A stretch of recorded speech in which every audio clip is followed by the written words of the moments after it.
स्वागत है आपका HG एडुकेशन हिंदी में। आज के कॉम्पिटिटिव सिचुएशन में कंपनी को अपना मार्केट और कस्टमर्स को समझना बहुत जरूरी होता है और कंपनी को कस्टमर्स के नीड्स, प्रेफरेंसेस और बिहेवियर को भी समझना होता है ताकि कंपनी अपने मार्केट शेयर को बढ़ा सके और ज्यादा प्रॉफिट कमा सके।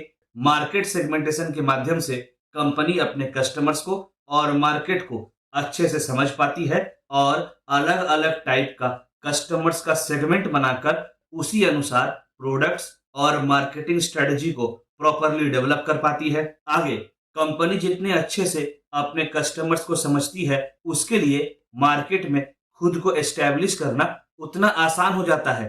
कंपनी के लिए मार्केट में अपना जगह बनाना उतना आसान हो जाएगा। कंपनी कस्टमर्स को समझने के लिए अलग अलग मेथड्स, अलग अलग अप्रोच का सहायता ले सकती है और मार्केट सेगमेंटेशन एक वैसा ही अप्रोच है जो कंपनी को अपने मार्केट और कस्टमर्स को समझने में हेल्प करता है। मार्केट सेगमेंटेशन एक ऐसा अप्रोच है जिसमें कंपनी अपने कस्टमर्स या मार्केट को age, gender, educational qualification, income level, location, consumer behaviour आदि के आधार पर अलग अलग कैटेगरी में डिवाइड करती है, अलग अलग सेगमेंट में बांटती है ताकि वे अपने कस्टमर्स को, मार्केट को बेहतर तरह से समझ सके। असल में मार्केट सेगमेंटेशन में कस्टमर को अलग अलग क्राइटेरिया के आधार पर ग्रुप या सेगमेंट किया जाता है, या ऐसे कहें तो मार्केट सेगमेंटेशन में टारगेट मार्केट को छोटे छोटे ग्रुप्स में डिवाइड किया जाता है ताकि कंपनी अपने टारगेट कस्टमर्स और टारगेट मार्केट के हिसाब से प्रोडक्ट्स को डेवलप कर सके और अलग अलग सेगमेंट के लिए अलग अलग मार्केटिंग स्ट्रेटजी बना सके, इंप्लीमेंट कर सके, क्योंकि सभी प्रकार के कस्टमर्स के लिए एक ही प्रकार का मार्केटिंग स्ट्रेटजी सही से काम नहीं करता है। मार्केट सेगमेंटेशन का प्रोसेस बहुत क्रूशियल होता है और प्रोसेस को जब अच्छे से परफॉर्म किया जाता है तब जाकर मार्केट सेगमेंटेशन का प्रोसेस का लाभ उठाया जा सकता है। अगर मार्केट सेगमेंटेशन का प्रोसेस को प्रॉपरली परफॉर्म नहीं किया गया तो फिर मार्केट सेगमेंटेशन का प्रोसेस का पूरा लाभ नहीं उठाया जा सकता।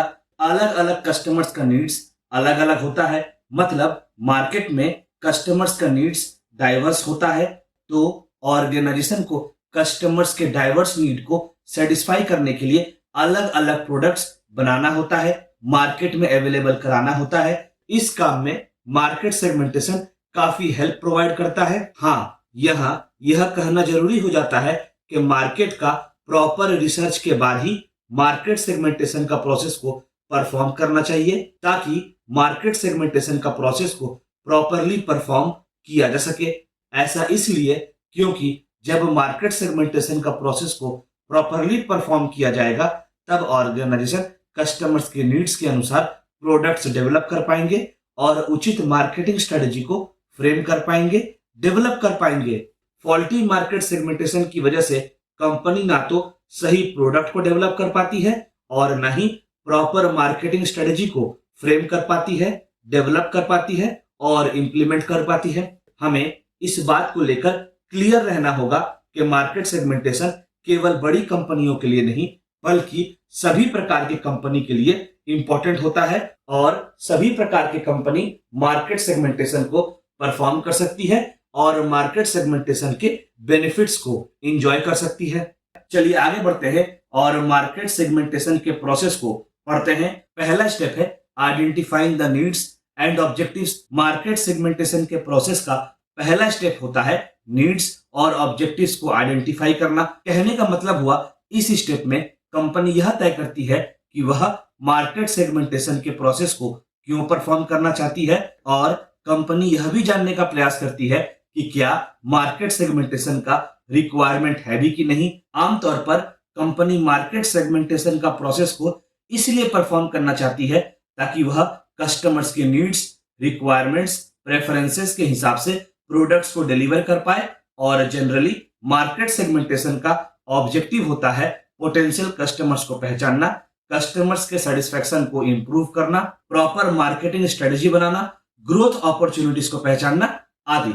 अगला स्टेप है performing market research. Market segmentation का प्रोसेस को परफॉर्म करने के लिए प्रॉपर मार्केट रिसर्च को परफॉर्म करना बहुत जरूरी हो जाता है। मार्केट रिसर्च को परफॉर्म करते समय कंपनी टारगेट मार्केट से जुड़ा जरूरी डेटा को इकट्ठा करती है।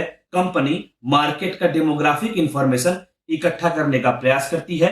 कस्टमर्स के साइकोलॉजी से जुड़ा डेटा को इकट्ठा करने का प्रयास करती है। डेटा इकट्ठा करने के लिए कंपनी रिसर्च कर सकती है, सर्वे परफॉर्म कर सकती है, कस्टमर्स का इंटरव्यू ले सकती है आदि। आगे कंपनी इकट्ठा किए गए डेटा का प्रॉपर एनालिसिस करती है ताकि कंपनी मार्केट सेगमेंटेशन से जुड़ा अलग अलग पहलू को अच्छे से समझ सके।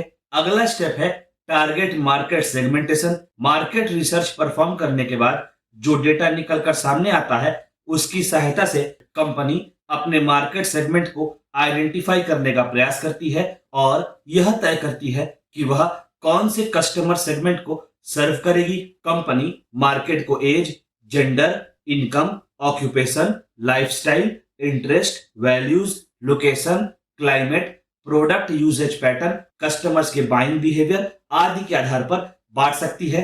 मार्केट सेगमेंटेशन को परफॉर्म करते समय कंपनी को यह ध्यान रखना होता है कि वह मार्केट सेगमेंटेशन के प्रोसेस को इस तरह से परफॉर्म करे ताकि कंपनी मैक्सिमम प्रॉफिट कमा सके।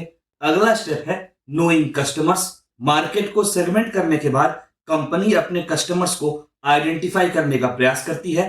कंपनी कस्टमर्स के nature, features, needs, requirements, preferences, behaviour आदि के बारे में जानकारी इकट्ठा करने का प्रयास करती है। इन सब एस्पेक्ट्स को समझने से कंपनी इसी के अनुसार प्रोडक्ट्स को डेवलप कर सकती है, मार्केटिंग स्ट्रेटजीज को डेवलप कर सकती है और कस्टमर्स के नीड्स और रिक्वायरमेंट्स को समझते हुए उसी हिसाब से प्रोडक्ट्स को मार्केट में अवेलेबल करा सकती है। अगला स्टेप है इवैल्यूएटिंग सेगमेंट। इस स्टेप में कंपनी मार्केट के अलग अलग सेगमेंट्स को इवैल्यूएट करती है और यह समझने का प्रयास करती है कि कौन सा सेगमेंट कंपनी को सबसे ज्यादा फायदा पहुंचा सकता है और साथ ही साथ ऐसा कौन सा सेगमेंट है जो कंपनी को अपने गोल्स को अचीव करने में, मार्केट में एस्टैब्लिश होने में हेल्प कर सकता है। आगे कंपनी यह भी जानने का प्रयास करती है कि कौन सा सेगमेंट का ग्रोथ रेट ज्यादा है, प्रॉफिटेबिलिटी ज्यादा है, कौन से सेगमेंट में कंपटीशन ज्यादा है आदि। इन सब को ध्यान में रखने के बाद कंपनी सेगमेंट को प्रायोरिटाइज करती है। मतलब कंपनी यह तय करती है कि पहले कौन से मार्केट सेगमेंट को सर्व करना है और कौन से मार्केट सेगमेंट को बाद में सर्व करना है और इसी के हिसाब से कंपनी अपने रिसोर्सेज को एलोकेट करती है और अपने प्रॉफिट्स और रिटर्न ऑन इन्वेस्टमेंट को मैक्सिमाइज करने का प्रयास करती है। अगला है developing marketing strategies. Market segment को आइडेंटिफाई करने के बाद कंपनी मार्केट सेगमेंटेशन के हिसाब से मार्केटिंग स्ट्रेटजीज को फ्रेम करने का, डेवलप करने का प्रयास करती है और उसी हिसाब से कंपनी प्रोडक्ट्स का प्रमोशन से जुड़ा स्ट्रेटजीज और कस्टमर से कम्युनिकेट करने के लिए प्रॉपर कम्युनिकेशन चैनल को सेटअप करने का प्रयास करती है ताकि प्रॉपर मार्केटिंग स्ट्रेटजीज को फ्रेम किया जा सके और इंप्लीमेंट किया जा सके, कस्टमर्स को सेटिस्फैक्शन प्रोवाइड किया जा सके और लॉयल इंगेजिंग कस्टमर्स का बेस बनाया जा सके।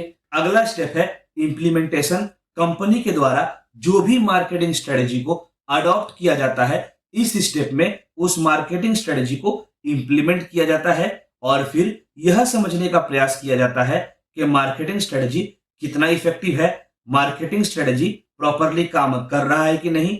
अगर मार्केटिंग स्ट्रेटजी ठीक है तो फिर कोई प्रॉब्लम की बात नहीं। वहीं दूसरी ओर अगर मार्केटिंग स्ट्रेटजी का कंपनी को कुछ खासा लाभ नहीं मिल रहा तो फिर मार्केटिंग स्ट्रेटजी में आवश्यकता अनुसार एडजस्टमेंट किया जाता है, रिक्वायरमेंट के अनुसार एडजस्टमेंट किया जाता है ताकि मार्केटिंग स्ट्रेटजी का प्रॉपर फायदा उठाया जा सके।